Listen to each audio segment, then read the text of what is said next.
नमस्कार, स्वागत है आप सभी का। मैं हूं प्रीति सिंह। इस वक्त की अहम खबरों के साथ बुलेटिन की शुरुआत करेंगे, लेकिन उससे पहले बात कोविड महामारी से बचाव की।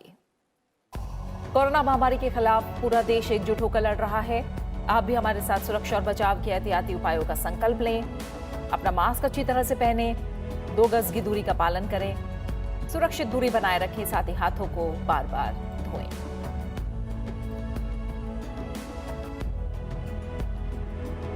और अब शुरुआत करते हैं मुख्य समाचारों के साथ। किसानों को धोखा देने वाले ही कृषि सुधार बिल पर फैला रहे हैं भ्रम। बनारस से प्रधानमंत्री नरेंद्र मोदी का विपक्ष पर निशाना। किसानों को सशक्त करने और उनकी आमदनी बढ़ाने के लिए दोहराई प्रतिबद्धता।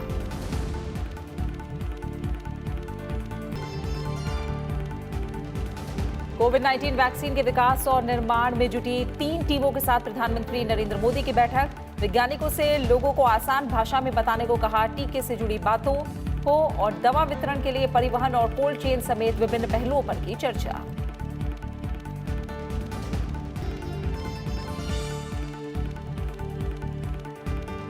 दुनिया में शांति और सुरक्षा सुनिश्चित करने के लिए आपसी सहयोग अनिवार्य। एससीओ शिखर सम्मेलन में उपराष्ट्रपति एम वेंकैया नायडू का संबोधन।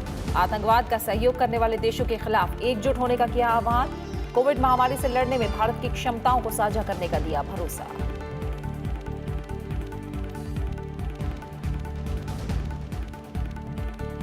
राज्यसभा में 3 राज्यों से निर्वाचित 10 सदस्यों ने ली शपथ। सभापति एम वेंकैया नायडू ने दी शुभकामनाएं। कहा, सदन की गरिमा और प्रतिष्ठा को बढ़ाने के लिए करे काम।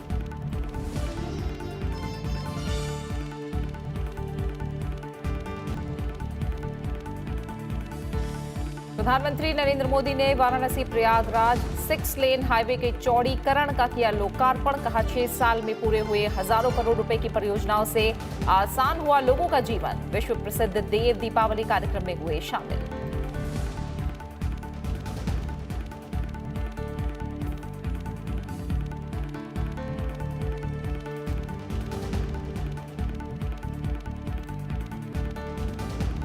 उपराष्ट्रपति एम वेंकैया नायडू ने आज वर्चुअल माध्यम से हुई शंघाई सहयोग संगठन के सदस्य देशों की 19वीं बैठक की अध्यक्षता की। उन्होंने कहा कि 2025 तक भारत की जीडीपी 5 ट्रिलियन तक पहुंचने की उम्मीद है और भारत 29 वर्ष की औसत आयु वाला सबसे युवा राष्ट्र होगा। साथ ही उन्होंने कहा कि क्षेत्र के सामने सबसे बड़ी चुनौती आतंकवाद है। उपराष्ट्रपति एम वेंकैया नायडू की अध्यक्षता में सोमवार को एससीओ शिखर सम्मेलन का आयोजन हुआ। इस दौरान उपराष्ट्रपति ने आतंकवाद के मुद्दे को प्रमुखता से उठाया। उन्होंने कहा कि आतंकवाद का समर्थन करने और उसे बढ़ावा देने वाले देशों को अलग थलग करने के लिए सभी देशों को एकजुट होना चाहिए। उपराष्ट्रपति ने यह भी कहा कि आपसी सहयोग को मजबूत करने और आर्थिक विकास को बढ़ावा देने के लिए आतंकवाद का खात्मा बेहद जरूरी है। The most important challenge faced by us in the region is terrorism, particularly cross-border terrorism. Terrorism is truly the enemy of humanity. India condemns terrorism in all its manifestations.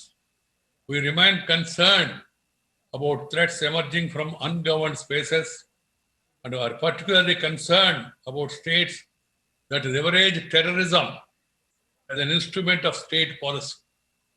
Such an approach is entirely against the spirit and ideas and the charter of the Shanghai Cooperation Organization. उपराष्ट्रपति ने सम्मेलन में शामिल सदस्य देशों के समक्ष corona महामारी के बाद आर्थिक गतिविधियों को मजबूत करने और अर्थव्यवस्थाओं के पुनर्निर्माण का मुद्दा भी उठाया। उन्होंने कहा कि व्यापार और निवेश वैश्विक अर्थव्यवस्था का इंजन है, लिहाजा इसकी रफ्तार बनाए रखने के लिए सदस्य देशों के बीच सहयोग कायम रहना चाहिए और इसके लिए शांति और सुरक्षा बेहद जरूरी है। All the partners must be trustworthy and transparent. It is trust and transparency that determines the sustainability of our global trade. The nations must demonstrate their compliance with multilateral rules of trade to remain a part of this system.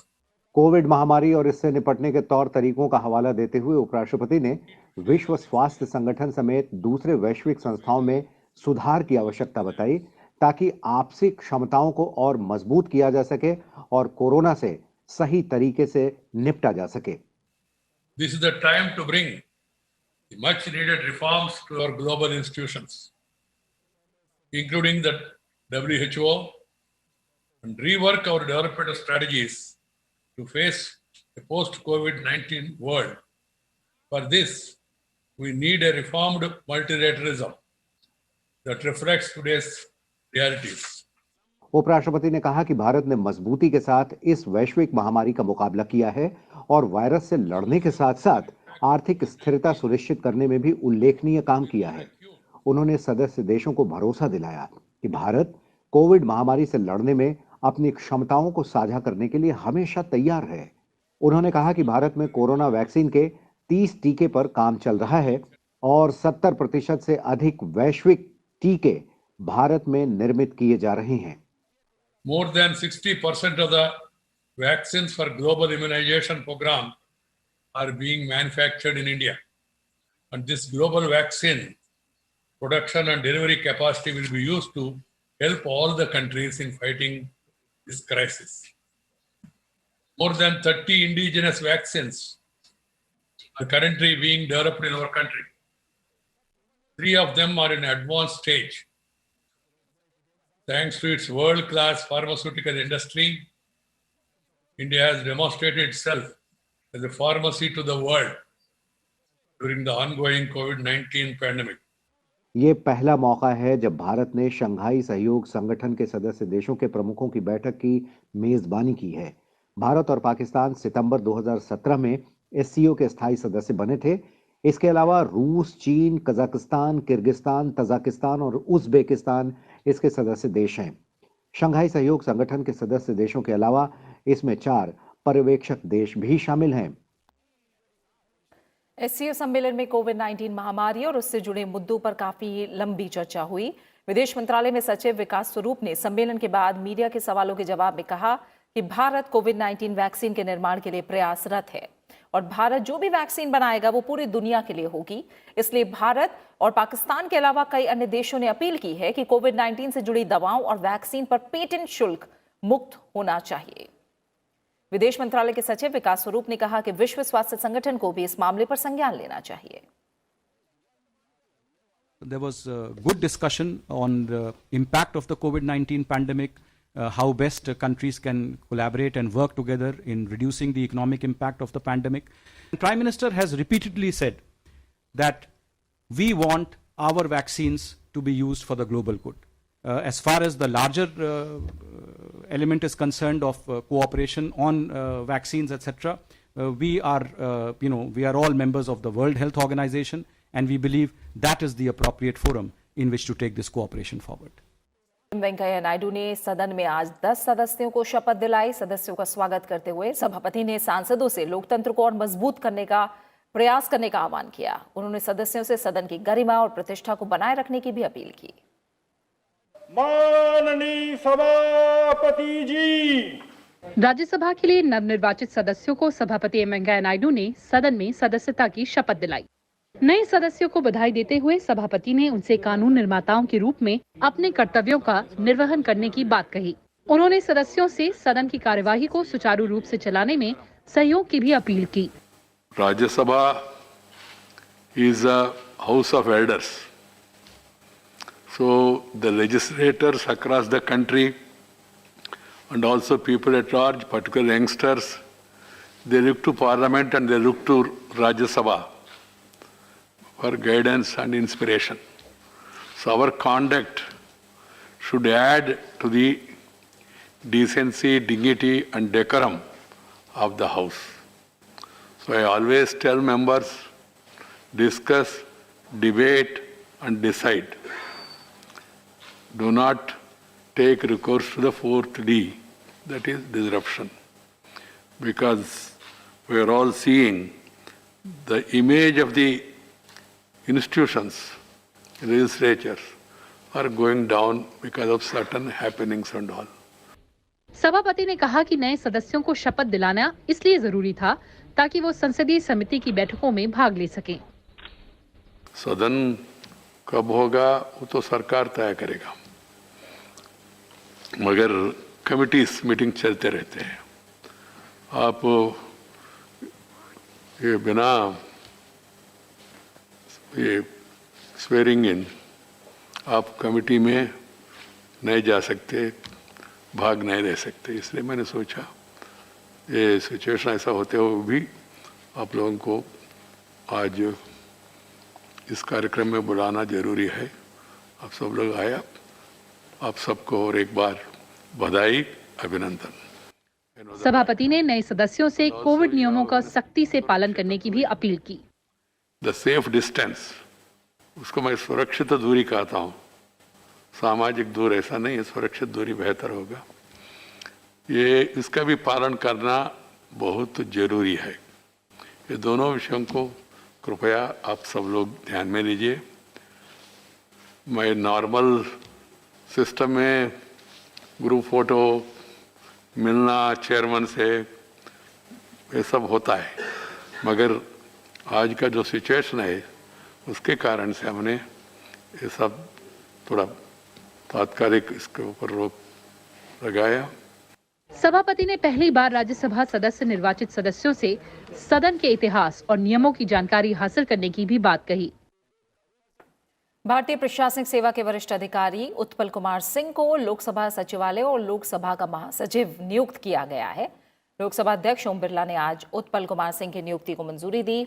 Uttarakhand cadre के 1986 batch के IAS अधिकारी उत्पल कुमार सिंह 1 दिसंबर को कार्यभार संभालेंगे। वो स्नेहलता श्रीवास्तव की जगह लेंगे। उत्पल कुमार सिंह का कार्यकाल 1 वर्ष का होगा और उनका दर्जा मंत्रिमंडल सचिव के बराबर होगा। वर्तमान में उत्पल कुमार सिंह लोकसभा के सचिव के रूप में पदस्थ हैं।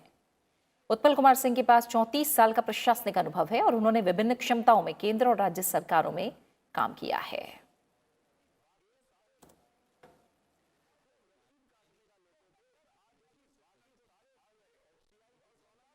प्रधानमंत्री नरेंद्र मोदी ने कहा है कि केंद्र सरकार किसानों को सशक्त करने और उनकी आमदनी बढ़ाने के लिए प्रतिबद्ध है। अपने संसदीय क्षेत्र वाराणसी में विकास कार्यों के लोकार्पण पर आयोजित सभा में कृषि कानूनों को लेकर प्रधानमंत्री ने कहा कि आज किसानों को बिचौलियों और उनका शोषण करने वालों से आजादी मिल रही है। प्रधानमंत्री ने किसी का नाम न लेते हुए कहा कि इसके बारे में भ्रम फैलाया जा रहा है और ये वही लोग हैं जिन्होंने दशकों तक किसानों के साथ छल किया है। प्रधानमंत्री नरेंद्र मोदी सोमवार को अपने संसदीय क्षेत्र वाराणसी के दौरे के पहले पड़ाव में खजूरी पहुंचे। यहां जनसभा को संबोधित करने से पहले प्रधानमंत्री ने काशी और प्रयागराज के बीच 6 लेन परियोजना का लोकार्पण किया। उन्होंने कहा कि वाराणसी में 6 सालों में हजारों करोड़ के प्रोजेक्ट पूरे हुए हैं और कई परियोजनाओं पर काम चल रहा है। इससे लोगों को सुविधा मिलेगी और उनकी जिंदगी आसान होगी। 70 किलोमीटर से ज्यादा का ये वो सफर अब आराम से होगा, तेज रफ्तार में होगा।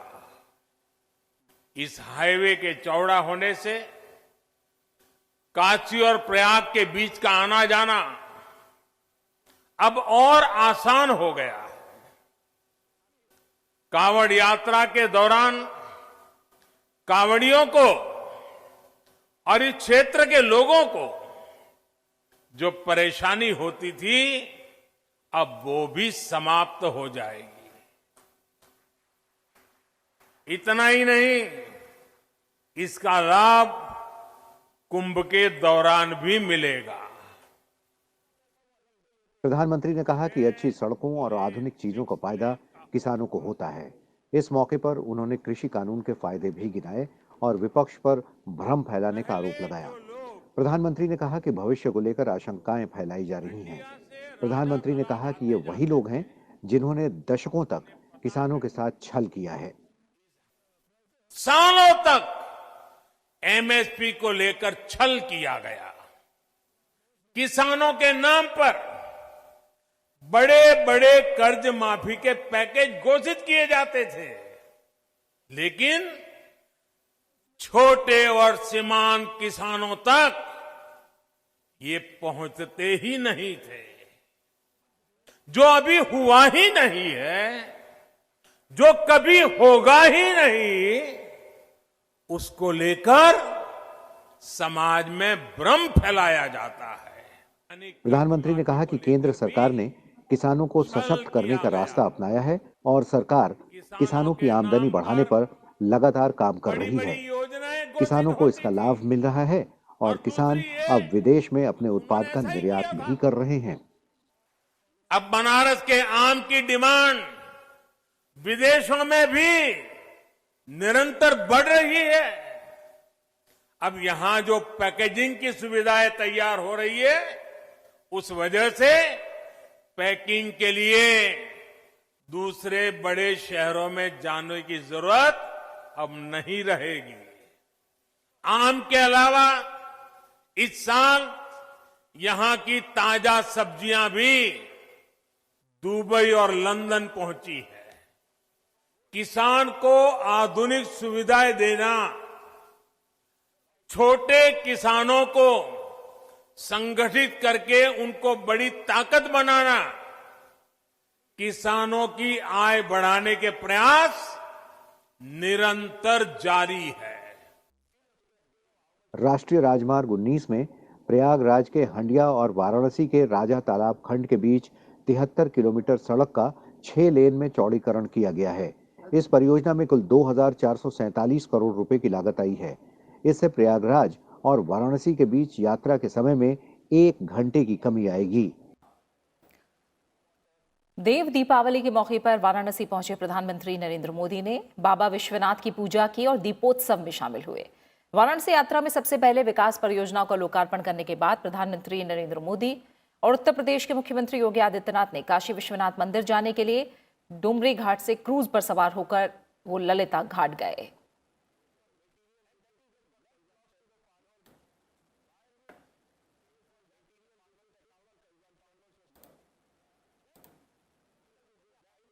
उन्हें अपने ड्रीम प्रोजेक्ट के ललिता घाट पहुंचने के बाद प्रधानमंत्री नरेंद्र मोदी ने निर्माणाधीन काशी विश्वनाथ मंदिर गलियारा परियोजना के साइट पर भी गए और यहां चल रहे निर्माण कार्यों का जायजा लिया। प्रधानमंत्री नरेंद्र मोदी काशी विश्वनाथ मंदिर दर्शनों के लिए पहुंचे। उन्होंने महादेव की पूजा की। इस मौके पर उत्तर प्रदेश के मुख्यमंत्री योगी आदित्यनाथ भी मौजूद थे। काशी विश्वनाथ मंदिर गलियारा परियोजना के तहत मंदिर और गंगा घाट का विकास और सौंदर्यीकरण किया जा रहा है। श्री काशी विश्वेश्वर धाम सदाशिव सुप्रसन्नार्थम देशेस्मिन् सुख शांति सौमनस्य अभिवृद्ध्यर्थम श्री काशी विश्वेश्वर धाम सदाशिव कृपा प्रसाद प्राप्त्यर्थम यथा लब्धोपचारैः विश्वेश्वरस्य पूजनं करिष्ये। तत्रादौ निर्विघ्नता सिद्ध्यर्थं महागणपति स्मरणं च करिष्ये।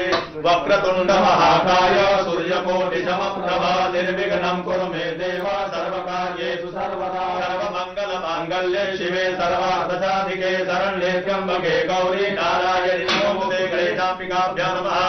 ओम नमस्ते। इसके बाद प्रधानमंत्री राजघाट पहुंचे और देव दीपावली महोत्सव में शामिल हुए। उन्होंने दीप जलाकर उत्सव की शुरुआत की। इसके बाद गंगा के दोनों किनारों पर सजे 11 लाख दीप जगमगा उठे। राजघाट पर दीपदान के बाद प्रधानमंत्री क्रूज के जरिए तक गंगा के दोनों किनारे पर होने वाले दीपदान का नजारा देखा।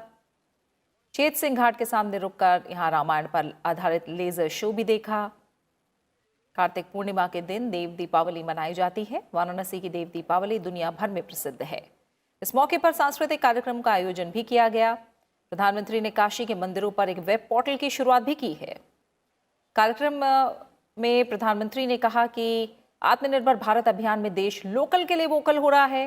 उन्होंने कहा कि हमारे लिए विरासत का मतलब देश की धरोहर, हमारी संस्कृति, आस्था और मूल्य है।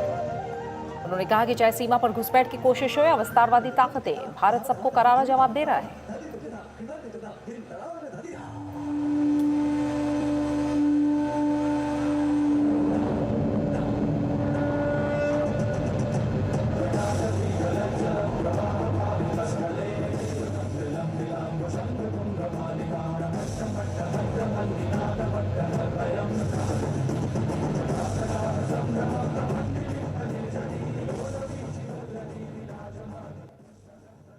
इस अवसर पर मैं देश की रक्षा में अपनी शहादत देने वाले, अपनी जवानी खपाने वाले, अपने सपनों को मां भारती के चरणों में बिखेरने वाले हमारे सपूतों को नमन करता हूं।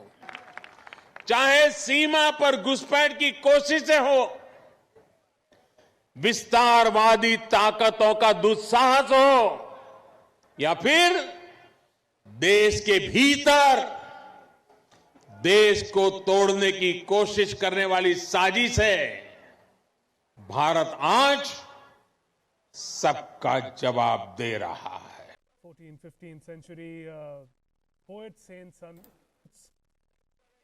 He is the leader who's Sant Ravidas known for uniting the society, the divisions that existed during his time and इसके बाद प्रधानमंत्री संत रविदास घाट गए।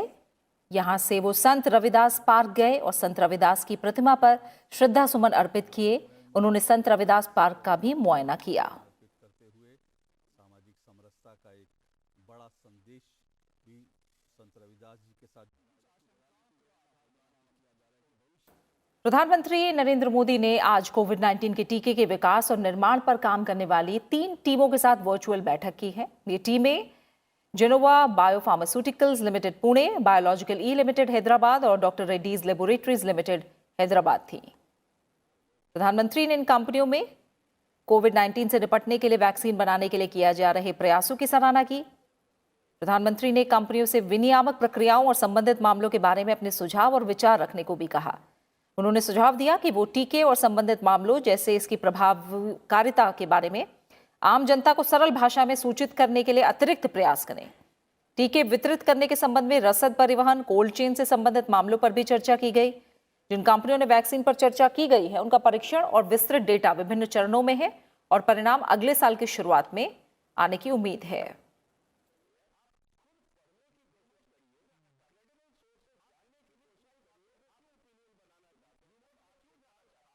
केंद्रीय गृह मंत्री अमित शाह ने कहा है कि देश की अर्थव्यवस्था में तेजी से सुधार हो रहा है और आधारभूत सुविधाओं के निर्माण में गुजरात देश का नेतृत्व कर रहा है। अमित शाह ने कहा कि चहुमुखी विकास के क्षेत्र में गुजरात ने कई पहल की हैं। अमित शाह ने संतोष जताते हुए कहा कि अब तक के सबसे बड़े कोरोना संकट के समय भी देश की विकास यात्रा नहीं थमी। उन्होंने कहा कि कोरोना संकट से पूरे विश्व की अर्थव्यवस्था नीचे गई है, लेकिन मोदी सरकार के अथक प्रयासों से जल्द ही भारतीय अर्थव्यवस्था फिर से पटरी पर लौटेगी। उन्होंने कहा कि केंद्र सरकार ने कोरोना संकट के समय को औद्योगिक नीति, शिक्षा नीति और सामाजिक क्षेत्र में अन्य महत्वपूर्ण दूरगामी नीतिगत सुधारों के लिए उपयोग किया। अमित शाह ने आज वीडियो कॉन्फ्रेंसिंग के जरिए अपने संसदीय क्षेत्र गांधीनगर में 2 फ्लाईओवर पुलों का लोकार्पण किया और इस मौके पर उन्होंने संबोधित किया। पहला flyover bridge Sindhu Bhavan cross road पर बनाया गया है, जिसकी लंबाई 245 मीटर है।